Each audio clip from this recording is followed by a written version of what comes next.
Literally आज तर आळशीपणाची माझी हद्दच पार झाली होती. का तर ते पुढे सांगते.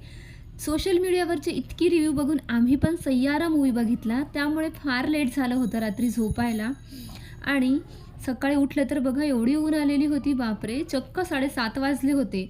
त्यामुळे मग मी लवकर उठले आणि अंघोळ वगैरे करून गेले किचनमध्ये कारण आज होता संडे. तर आज संडे स्पेशल बनवायचं होतं व्हेज सँडविच. त्यामुळे मी त्याच्याच तयारीला लागले होते.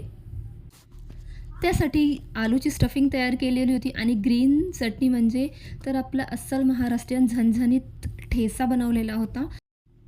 त्यासोबतच आपलं टोमॅटो केचप लावलेलं होतं आणि हा जे सँडविच आहे इतकं अप्रतिम झालेलं होतं. तर मी तर चालली खायला. Bye bye. त्यानंतर तुम्हाला माहीतच आहे की नवरात्री तर लवकरच जवळ येत आहे. त्यासाठी सगळे भांडेकुंडे जे आहे ते खाली करून घासायला टाकायचे होते डबे वगैरे. आतापासूनच थोडं सुरुवात करते आहे मी.